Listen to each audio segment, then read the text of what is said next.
सार बचन राधा स्वामी वार्तिक भाग 2 वचन 253। जबकि सदगुरु को तुम मालिक कह चुके तो फिर और मालिक कहाँ से आया कि जिसको तुम मानते हो और बड़ा समझते हो। तुम्हारे तो एक सदगुरु ही मालिक है। देह रखकर जो स्वरूप दिखलाया है पहले इसी से काम होगा। दूसरा स्वरूप उनका सच्चे मालिक यानी सत्य पुरुष राधा स्वामी का स्वरूप है और वही तुम्हारे सच्चे बादशाह हैं। 254 जिक्र है कि दक्षिण में एक मुकाम पर एक फकीर साहब जो पूरे गुरु थे विराजते थे और एक चेला उनका निहायत गुरुमुख था। एक रोज सत्संग उनका हो रहा था, तब एक मुसलमान मौलवी जो मक्के के जाने के वास्ते तैयार था आया और उसने फकीर साहब से कहा कि मक्का और काबा बहुत बुजुर्ग और उत्तम जगह है, आपके सेवकों को भी वहाँ दर्शन के वास्ते जाना चाहिए। और कई तरह से उसकी तारीफ और महिमा करने लगा। उस वक्त जो बड़ा चेला फकीर साहब के पास बैठा था वह बहुत खफा हुआ और उस मौलवी की गर्दन पकड़कर उसका सिर फकीर साहब के चरणों में रख दिया और कहा कि देख, करोड़ों मक्के और काबे इन चरणों में मौजूद हैं। जब फकीर साहब उठकर वास्ते हाजत के जरा बाहर गए तब उस सेवक से और मौलवी से खूब चर्चा हुई। जब फकीर साहब आए तब मौलवी ने शिकायत की। उस वक्त गुरु साहब ने सेवक को समझाया कि नहीं, काबा बहुत अच्छा है, जैसा कि मौलवी कहता है वैसा ही है और दर्शन करने योग्य है। जा, तू भी इसी वक्त मौलवी के साथ जा। वह सेवक पूरा गुरुमुख था, हाथ जोड़कर खड़ा हो गया और कहा कि जैसे हुक्म गुरु साहब का। उसी वक्त मौलवी के साथ जहाज पर गया। जब कुछ दूर जहाज चला तब बड़ा तूफान आया और वो जहाज टूट गया और सब लोग जो जहाज पर थे डूब गए। पर ये सेवक एक तख्ते पर बैठा रह गया और यह भी थोड़ी देर में डूबने को था कि एक हाथ समुद्र में से निकला और आवाज हुई कि जो तू अपना हाथ दे तो तुझे बचा लूं। तब सेवक ने पूछा कि तुम कौन हो? आवाज आई कि मैं पैगंबर साहब हूँ। तब सेवक ने कहा कि मैं नहीं जानता कि पैगंबर साहब कौन है। मैं सिवाय अपने गुरु साहब के दूसरे को नहीं जानता हूँ। तब वो हाथ छिप गया। फिर थोड़ी देर पीछे जबकि ये सेवक तख्ते पर बहा जाता था और गोते भी खाता जाता था, दूसरा हाथ निकला और कहा कि हाथ पकड़ ले, तुझको बचा लेवे। सेवक ने पूछा कि तुम कौन हो? आवाज आई कि हम खुदा यानी ईश्वर हैं। इसने वही जवाब दिया कि मेरा खुदा तो मेरा गुरु है, दूसरे खुदा को मैं नहीं जानता। तब वो हाथ भी छिप गया। जरा देर के पीछे फिर तीसरा हाथ निकला। ये हाथ उसके दादा गुरु का था। उन्होंने कहा कि मैं तेरे गुरु का गुरु हूँ, मुझे तू अपना हाथ दे, मैं तुझको निकाल लूँ। तब उस सेवक ने जवाब दिया कि मैं सिवाय अपने गुरु के अपना हाथ किसी को नहीं दे सकता हूँ, कोई क्यों न होवे। चाहे मैं डूब जाऊं, चाहे जिंदा रहूं, मैं सिवाय अपने गुरु के किसी के कहने से नहीं निकलूंगा। तब वो हाथ भी गुप्त हो गया। फिर आप गुरु साहब आए और उन्होंने सेवक को गले लगा लिया और फौरन अपने मकान पर ले आए। अब मालूम करो कि पैगंबर साहब और खुद ईश्वर और गुरु के गुरु ने जो आवाज़ दी थी वो इसके इम्तहान और परीक्षा के वास्ते थी। और जब वह गुरुमुक्ता में सच्चा और पूरा उतरा, उस वक्त गुरु साहब आप प्रकट हुए और उसको बचा लिया। अब जीवों को चाहिए कि जहाँ तक बने इसी तरह की मजबूत और सच्ची प्रीत और प्रतीत सद्गुरु की करें। वचन 255। जो पतिव्रता स्त्री है वो सिवाय अपने पति के किसी को मर्द नहीं जानती और सबको नामर्द समझती है, यानी नपुंसक जानती है, बल्कि अपने माँ बाप की भी प्रीत भूल जाती है। ऐसे ही जो सद्गुरु के सेवक हैं उनको भी चाहिए कि सिवाय अपने सद्गुरु के और किसी को अपना मालिक और मुक्तिदाता न समझें।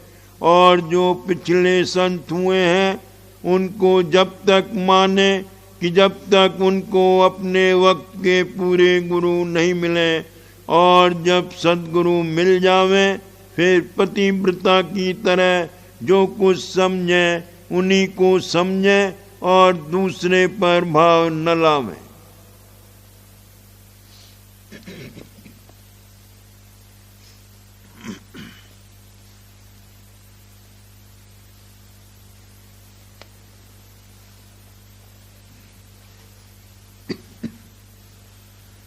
बचन भाऊजी महाराज भाग तीसरा, बचन नंबर 13। आगरा 10 मार्च सन 1938। सत्संग करने और वचन सुनने की विधि। जीव वही कार्रवाई करेगा जो उसको सुहाती है। जो काम उसको नहीं सुहाता वो कभी नहीं करेगा। सुहाने से मतलब ये है कि जिसमें उसको हित है और चित आ गया है वह काम उसको प्रिय लगता है। अगर हित होगा तो उसमें चित भी आएगा। अगर सत्संग उसको सुहाएगा तो सत्संग में जो उपदेश किया जाता है उसको हित और चित से सुनेगा और तभी सत्संग का फायदा भी ले सकता है। अगर हित और चित नहीं होगा तो वह उपदेश सुनेगा ही नहीं। समझना और उसके अनुसार बरतना तो बाद में है। महज पत्थर की मूर्ति की तरह सत्संग में आकर बैठ जाने से सिवा कर्म कटने के और कोई फायदा नहीं होगा। सत्संग में सब तरह के जीव इकट्ठे होते हैं। ऐसी मिसालें भी देखने में आई हैं और आती हैं कि जिन्होंने 25 बरस तक सत्संग की सुबह शाम हाजिरी दी, बल्कि बराबर सत्संग में ही रहते थे, पड़ोसी थे, मगर उन पर सत्संग का कुछ असर नहीं हुआ। उनको इतना तक मालूम नहीं हुआ कि संत मत राधा स्वामी मत क्या है। उनको राधा स्वामी नाम और राम नाम में फर्क ही नहीं मालूम हुआ। ऐसे शख्स पत्थर की तरह कठोर हैं, उन पर कोई असर नहीं होता चाहे तमाम उम्र सत्संग किया करें। दुनिया में लोग राम नाम भी जप रहे हैं, उनको भी उसका फल मिलेगा। राधा स्वामी नाम सबसे ऊंचा और बड़ा है, इसलिए इसको लेंगे तो कुछ ज्यादा फायदा मिलेगा। सत्संग में खूनी भी आए और अरसे तक सत्संग करके चले गए। पशु चोले से निकलकर सीधे सत्संग में चले आते हैं। सत्संग लोहे की हाट की तरह है। इसमें सब प्रकार के जीव होते हैं। हर एक श्रेणी, क्लास और दर्जे का कम से कम एक जीव बतौर नमूने के सत्संग में मौजूद रहता है। उसके जरिए उस श्रेणी के सब जीवों पर असर पहुंचाया जाता है। जो सत्संग में आता है वो चाहे कैसा ही हो, अंतर में उसका कोई संस्कार जागा है जो उसको सत्संग में खींचकर लाता है। अंतर के हिसाब से सब बाकायदा और बामतलब है। सत्संग का असली फायदा और मतलब तो किसी परमार्थ के भाग्यवान को ही हासिल होगा जिसको सत्संग सुहाता है।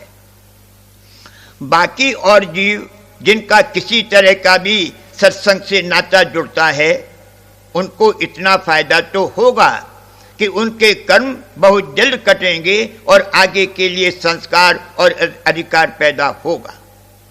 अगर सत्संग के बाहर रहते तो वे कर्म या तो कभी न कटते या उनके कटने में बड़ी मुद्दत लगती। इसमें भी बड़े दर्जात हैं। हरचंद पानी में पड़ा पत्थर बाहर के पत्थरों से किसी कदर शीतल है, मगर आखिर तो पत्थर ही है, उस पर पानी का क्या असर होगा? वह पानी में घुल नहीं सकता। बड़ी मुद्दत तक पानी में पड़ा रहे तो मुमकिन है कि अगर पहले बड़ा पत्थर था तो अब कुछ छोटा हो जाए। उसकी कठोरता नहीं जा सकती। अगर उसको किसी काम में लाया जाए तो लोहे की टांकी और हथौड़े से उसको गढ़ना पड़ेगा, और जब टांकी हथौड़ा मारा कि आग निकलेगी। कहने का मुद्दा यह है कि सत्संग में आ बैठने से कुछ नहीं होगा। सत्संग की रीत से करना चाहिए, तब सत्संग का असर होगा और फल मिलेगा। सत्संग में बराबर गढ़त हो रही है। जिस संगत में मन की गढ़त न हो वो असल में सत्संग नहीं है। जो लोग गढ़त से भागते हैं वो संत मत और राधा स्वामी मत के अनुयायी नहीं हैं। यानी वे लोग जो बिना गढ़त के राधा स्वामी मत का होना कहते हैं, राधा स्वामी मत के दुश्मन हैं। बिना गढ़त के न तो अंसर में चाल चल सकती है और न दुरुस्ती से हो सकती है, नामुमकिन है। गढ़त अंतर और बाहर दो तरह से होती है। पहले बाहर की गढ़त हो और उसको खुशी से झेले, तब अंतर की गढ़त बर्दाश्त कर सकता है। अगर बाहर की गढ़त शुरू होते ही भाग गया तो अंतर में क्या गढ़त होगी और क्या चाल चलेगी? जो जीव परमात्मा के भाग्यवान नहीं है वो गढ़त नहीं करा सकते। जब तक खातिरदारी, दिलदारी, आव भगत और मान बड़ाई होती रही तब तक तो सत्संग में टिके, और जो ही उनके मर्जी के खिलाफ कोई काम हुआ, यानी उनकी गढ़त शुरू हुई कि सत्संग छोड़कर भाग गए और सत्संग व सत्संग के अधिष्ठाता बुरे लगने लगे। 30-30, 40-40 बरस तक सत्संग करने के बाद भी ये हालत है। असल में उन्होंने सत्संग की रीत से किया ही नहीं।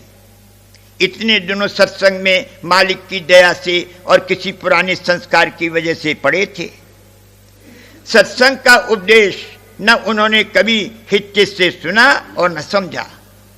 उनको पता ही नहीं है कि राधा स्वामी मत क्या है। एक मानी में तो अब जबकि गलत होने लगी थी उनका परमात्मा बनना शुरू होता, मगर भाग गए। जिस अकड़ और पकड़ को लिए हुए बैठे थे उसको तोड़ने का वक्त आया तो भिन्ना गए। वजह इसकी ये है कि परमात्मा के भाग्यवान नहीं है।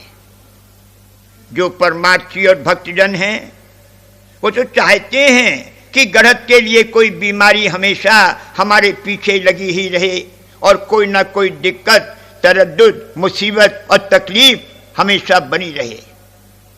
तार मार, फटकार, निरादर, भीचा भाची बड़ी खुशी से बर्दाश्त करते हैं, और अगर न बर्दाश्त हो तो बर्दाश्त की ताकत मांगते हैं, मगर गढ़त से नहीं घबराते।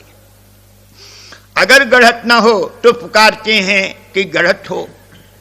सत्संग में सबकी गलत हो रही है, कोई खाली नहीं है। सिर्फ बात यह है कि इसको सत्संग सुहाने लगे और छोड़कर भाग न जावे। अगर ये बाहर की गलत नहीं बर्दाश्त कर सकता है तो अंतर में क्या चलेगा? अंतर में तो एक एक क्षण में और पल पल में रद्दो बदल हो रही है। अगर रद्दो बदल हो तो समझना चाहिए कि चाल चल रही है। बातें बनाना और बात है और वाकई अंतर में चाल चलना और बात है। सत्संग में ऐसे बहुत शख्स हैं जिनके सूरत और मन सिमटते हैं, ये ठीक है। चाल चलना और बात है, वो तो बिना गढ़त और रद्दो बदल के हुए नहीं हो सकती। 5 मिनट में सत्यलोक की सैर कराना या करा देना, इस तरह की सब बातें सत्संग और परमार्थ का मजाक उड़ाना है। असल में उन लोगों ने कभी सत्संग में धंसकर नहीं किया। पहले सत्संग में समाये और धसे, तब सत्संग का असर होगा और तब गलत से नहीं भिन्न आएगा। सत्संग के अधिष्ठाता सुहाने चाहिए, प्रिय लगने चाहिए। ये बात इस पर मुनस्सिर है कि किस कदर कर्म कट चुके हैं, सो कर्म काटने का बंदोबस्त मालिक ने किया है। कुदरती कायदे से कर्म कटते कटते जब उनका वेग कम हुआ और इस बात की काबिलियत आई कि संतों का उपदेश हित और चित्त से सुन सके, तब संत पधारे और अब राधा स्वामी दयाल प्रकट हुए। अब संत मत राधा स्वामी मत ही है। पिछले जो संत आए उनका संत मत भी वही था, कोई दूसरी चीज नहीं थी। सत्यलोक का भेद दे वो संत मत है और अब राधा स्वामी दयाल ने राधा स्वामी नाम का भेद दिया तो ये राधा स्वामी मत है। प्रथम प्रकट संत कबीर साहब हुए थे। दुनियादार संतों की कदर नहीं जानते, उनको परमात्मा की चाह नहीं है। वह लोग कबीर साहब और गुरु नानक की बानी न समझ सकते हैं और न उसकी कदर कर सकते हैं। विद्यावान और आलिम कविता व शायरी और व्याकरण और ये कि कैसे कैसे लफ्ज जड़े गए हैं, इस तरह की बातें देखते हैं और अपना फैसला लिख देते हैं कि कोई बढ़िया शायरी तो नहीं है, लेकिन हाँ अच्छी बातें लिखी हैं। दुनिया का अजब हाल है। संत साध महात्माओं का उपदेश हित और चित्त से सुनने वाला कोई नहीं है। अगर किसी ओझले में कहा जाए तो वह सुन भी लेते हैं। संतों को ज्ञान मत वगैरह सब चीजें कहनी पड़ी और राम नाम भी अपनी बानी में लाना पड़ा, मगर जगह जगह फिर भी कह दिया कि असली चीज कोई और है। जिन्होंने खुल्लम खुल्ला साफ साफ फक्कड़पने से कहा, उनको दुनिया का दंड उठाना पड़ा, सूली पर चढ़ना पड़ा। दंड और सूली उनका कुछ नहीं बिगाड़ सके। जिन कर्मों की वजह से दुनियादार लोग संत साध महात्माओं का उपदेश नहीं सुन सकते, उन कर्मों को उन्होंने अपने ऊपर झेल कर दुनिया के कर्म हल्के किए और सूली पर चढ़ गए। अंतर में तो सूली पर सबको चढ़ना पड़ेगा, मगर वे बाहर भी सूली पर चढ़कर दुनिया को फायदा पहुंचा गए। कुदरती कायदे से एक दर्जे तक कर्मों का वेग हल्का होने पर यह इस काबिल बनता है कि सत्संग में आवे। ये पहला स्टेज है। बाद इसके दूसरा स्टेज ये है कि सत्संग के अधिष्ठाता और उनका उपदेश सुहाने लगे। उनका उपदेश ये अमृत पान करने की तरह ग्रहण करे। सत्संग में इस तरह से नहीं कहा जाता है कि तुम फला बुरा काम कर रहे हो, इसको मत करो, बंद कर दो।